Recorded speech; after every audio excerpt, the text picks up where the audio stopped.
Nutrition Q&A with my mom. Hello. So I'm back with my mom for another video. You always love when she's in my videos. And don't worry, we have more what I eat in a day's planned coming up. But while we wait for that, we're gonna do a fun little video today.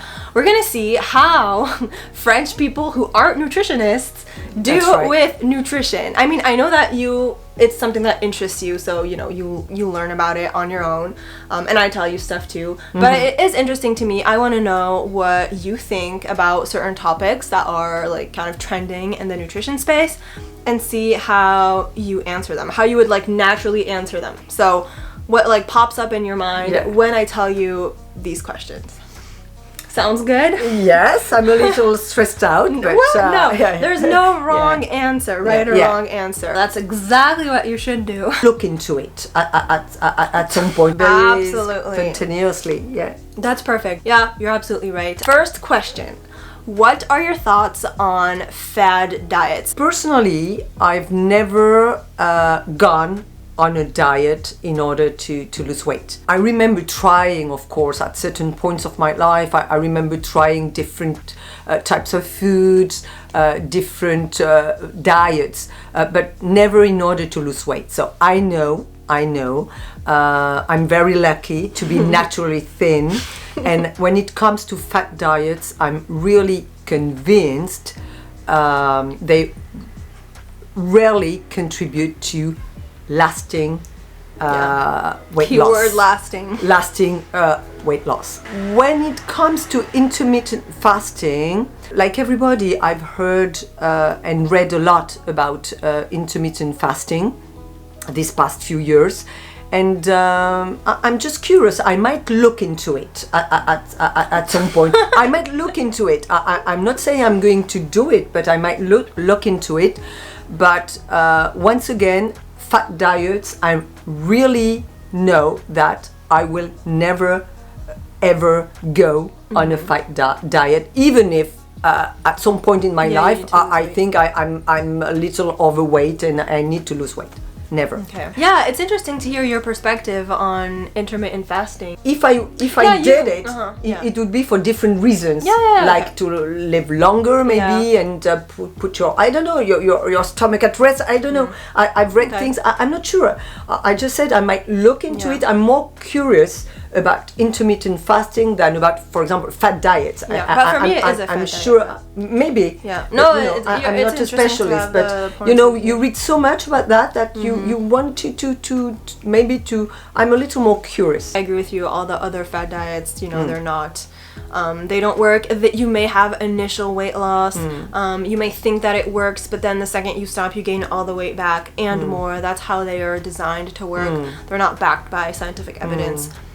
Don't do I'm that. sure. Next question. If mealtime comes around and you aren't hungry, what do you do? I like to have quite structured days with specific meal times, though I'm not rigid at all. To give you a specific example, imagine it's 12:30 and I'm not hungry at all. If possible, I will wait an hour or so. And if I'm still not very hungry, I think I will have something light. But what I hate is skipping meals. But I will adjust the amount of my food to my hunger level. That's what I will do. And if I can, I will wait a little so that I might get a little more hungry at some point. So yeah, that's exactly what you should do. Really? Yeah. No, you really? Oh, you didn't know? No. That's exactly what you should do. Well, I mean that. I thought you would say that if you're not hungry, just don't eat. No, okay, so the thing is that what you're doing, so you're practicing intuitive eating in the sense that you're kind of delaying it a little bit. That's ideal if you can. But also you're honoring what's called your practical hunger. That means that for you, let's say that if you don't eat your lunch, then you're going to go to work, you're going to have classes for like 5 hours, and you're not going to be able to eat. So you're going to spend 5 hours being hungry, and that's not good. Okay. So in this case, you honor your practical hunger, meaning at this point in time, it's it's practical for you to eat the meal, even if you're not feeling like physical hunger, but it is more convenient because then you're not going to be able to eat. I don't advise skipping meals either. The only like time when I skip meals is either if I wake up too late and like skip breakfast. That happens to me, and if I know I'm going to be like eating lunch, maybe a big lunch or something like that. But that's it. Like I would never skip lunch or dinner. I can delay it a little bit, and like you said, sometimes have a lighter one. If I've had like a big lunch, I can have a lighter dinner.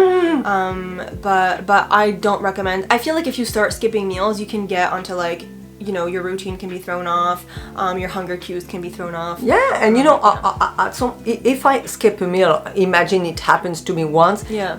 Then at some point I lack energy. Yeah, absolutely. I just don't have energy enough to carry on with my day, and I don't like that. Yeah, absolutely. And the thing about hunger is it expresses itself in different forms. Like we only think about having like the pit in your stomach maybe, but also lacking energy is a form, is a way that hunger can be expressed too. This is a more technical question. It's interesting because you don't eat meat. So which foods do you eat to get enough protein since you don't eat meat? So what comes to mind right away is a lot of skir produce. Cheese. I love cheese. You're a good French person. I love cheese. Legumes, quinoa, plant-based milk. I don't like cow milk, but plant-based like oat milk or almond milk. What else? Fish. Fish once in a while, but not often. Nuts and seeds, and a few soy products. Yeah, you're not a fan of tofu. No. But once in a while I'll have some, but that's what no, that's good. So I think of naturally. Yeah. That's good because I feel like yogurt, I like the skyr yogurt that's really high in protein. Cheese is high in protein too, but it's also high in fat, but that's fine because you don't get lots of fat elsewhere. Yeah. And I don't eat cheese every day. Yeah, so but no, that's good. Legumes, of course, they're like king of plant-based plant-based protein, especially like lentils, very high in protein. Yes, I love lentils. And even things like hummus, things like that. So obviously like soy-based products are really good, tofu, but you're not a fan of that. Plant-based milks, especially almond milk, there's like no protein. Like, oh, really? Never count on that for protein. What about oat milk? Oat milk a little better, but the best is soy milk. Soy milk. But still, it's not like it shouldn't be like, oh, I'm drinking this milk, I'm getting protein. Like it's fine to like hydrate yourself and because you like it, but so just letting you know. All right. Things also like corn, peas, they're pretty high in protein. Another thing maybe you don't know is like when you get whole grains, you know, like whole wheat pasta for instance. Well, you said quinoa, but whole wheat pasta, it's pretty high in protein. Okay. Of course I have. Higher than you know that I have whole wheat food most of the time, like bread, pasta, rice, bread. That's higher in like protein and fiber. We're good. And then obviously meat, fish. What does intuitive eating mean to you? Intuitive eating. Of course, I watched your videos, so I know a little about it, but in a spontaneous way, I would say listening to your body, to what your body says, respecting it by eating healthily on a daily basis, but also taking pleasure in eating. You know what? Respecting it and taking pleasure. That's good. I think you're also talking a lot about mindful eating. It's kind of like a trick question because intuitive eating is actually like a whole kind of like practice that was like invented by dietitians. And it's like it has like 10 principles and it's very they have like a certain way of doing things. Yes. It's about kind of like creating healthier relationship with food and like letting go of food rules, practicing like gentle nutrition, things like that, which involve all the things you say. Yes. But I mean it's kind of like a bigger thing. And I've never practiced it myself, but I think there are things I do naturally. Yeah, I think so too. And then a part of that intuitive eating is like a mindful eating, which is also like what you're talking about. And that's all the things you said as well. But yeah, that's good. And I feel like it's something that maybe we do kind of naturally. Like in our family, I feel like we kind of do things in a way, like in an intuitive way for us. That doesn't mean that we necessarily follow all of the principles. Like there are definitely things that we don't do. Okay, next question. Is it bad to eat carbs at night? It's really something I don't think about when I prepare the meals or I cook. I like carbs. I think we can have carbs at home. We can have carbs for lunch and or for dinner. It's not a concern for me when I cook. That's what I mean. But having said that, I know that it's never big amounts of carbs.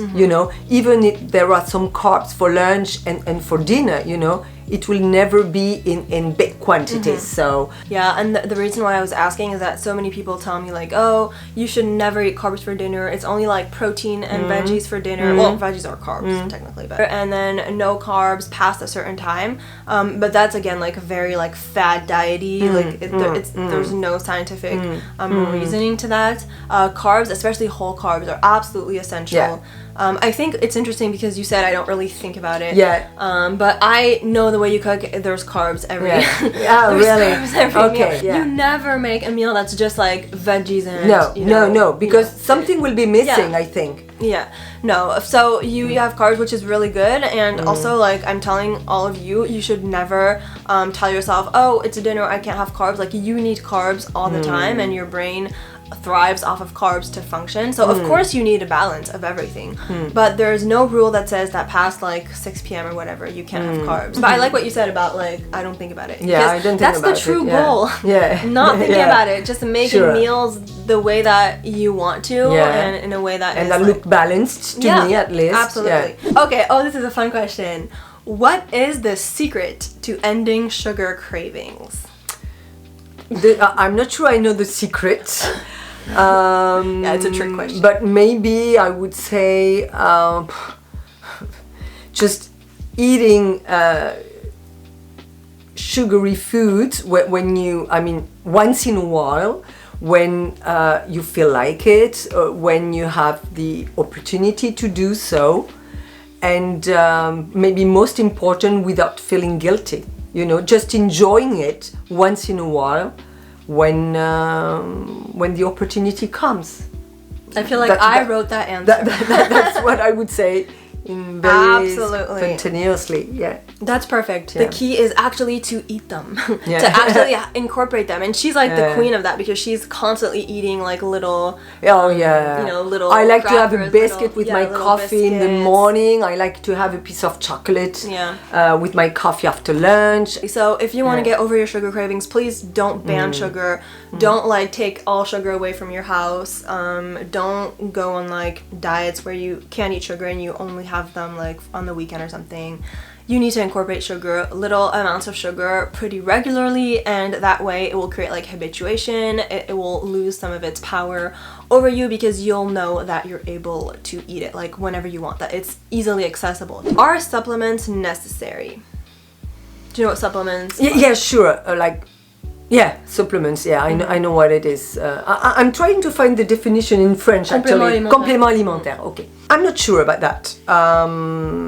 I'm not sure. I would say probably yes in some cases. Like I don't know, if you have a specific health problem, or if you think your meals aren't balanced enough, maybe in that case, yes, as a kind of compensation, why not? I don't take supplements myself. I think it's not necessary when you eat in a balanced way. I would say that maybe the thing that bothers me about those supplements is the marketing of it. Yeah. I think it has become a very commercial thing. Yeah, and I don't like that side of it. It's something that bothers me. Yeah, that's a pretty like good moderate answer. Just to answer the question, are they necessary? I would say in most cases no, but I agree with you. Like the thing is that they shouldn't be the default to nutrition. Like lots of people will be like, oh, I don't like vegetables, I don't like this, I'm just gonna eat pizza and then have like a bunch of supplements. You know, I'm just gonna take all these supplements because I need this, that, and I totally agree. There's like a huge marketing thing. Oh yeah. Where you feel like you need all these different supplements, but you don't. Honestly, if you're eating a balanced diet, if you're getting in like all the food groups, if you're eating enough as well, then you're probably hitting most of your requirements. And then I totally agree. Of course, in certain cases, they are helpful, but this should be determined with a health professional, like a doctor or nutritionist. It shouldn't be something that you just like out of the blue are like, oh, I heard that she takes this, so I'm gonna take it. Because sometimes they can hurt, like you can get too much of them. They're not regulated. I would say if it's for like one specific thing that your doctor has advised, yes, absolutely. Things, you know, certain probiotics for certain people who feel like they're not, you know, they have gut issues, or like vitamin D for people who don't get enough sun or after a certain age, or if you have like darker skin, or things like that can be beneficial, or like vitamin B12 if you're vegan. I would say that's like one that's like really necessary. But honestly, other than that, marketing. What do you consider an appropriate portion size? I think it depends on people. For example, I'm a small woman. I don't need as much as, for example, my husband, who's a big man, who is at least 6 foot tall and rather well built, you know. So we won't have the same needs, you know. So that makes sense. An appropriate portion size would be what you need, but maybe always keeping in mind that when you feel satisfied, you should stop eating. You know, it's it just you have to listen to your hunger cues and just stop eating when you feel satisfied and period. That's hard for people. Stop eating. You know what I mean. So just eat what you need and. Yeah, you're absolutely right. I was interested in seeing what you were gonna say. I know I've done videos in the past on like the plate method and things like that, and that is helpful for people who have like zero notion of how much they need to eat, or if they're used to having like extreme portion sizes, they're not in tune with their hunger cues. But in general, you should listen to your body. We all have like specific needs, and also it depends on like so many factors. Of course, like you said, like how big or small we are, but also like our metabolism and also like our physical activity. So there's so many things that just come into play with that, and you like the true right portion size is the one that feels good to you, that satisfies you, where you're, you know, you feel full but not stuffed, and happy with what you ate. Okay, the last one. Again, this is a more technical. More technical. And I'm interested to see what you think. Is soy bad for you? I don't think so. I know there's been some controversy going on recently. I think so, but I still don't think it's bad for me. But anyway, I eat very few soy products myself. Yeah, you know, you so like I don't like soy product that much. So, but I don't think it's bad for me. No. You're absolutely right. I don't know why there's like this whole like fear mongering around soy. Soy is very healthy. Like the scientific consensus shows that soy is good for you. And yeah, for you it's just personal preference that you don't enjoy that much. In which case, like you shouldn't force yourself to eat it. There's other you know, ways to get nutrients in soy. So if you like soy and if you're preventing yourself from eating it because you think that it's not good for you, stop doing that. And I have a whole video on soy if you want to learn more about that. I think I remember you can check it out here. Yeah. I think it's that way, or in the description. Yeah, we're done with the questions. So thank you so much for your participation. You did very well. Oh, good. Promise, she didn't know what I would answer. Yeah, well, for of course sure. not. It was, of course. That was the goal. Yeah, I wanted that was to the goal. That was fun. Because, of course, you know, most French people have pretty good food education. I would say way better than the US. I don't know what you think.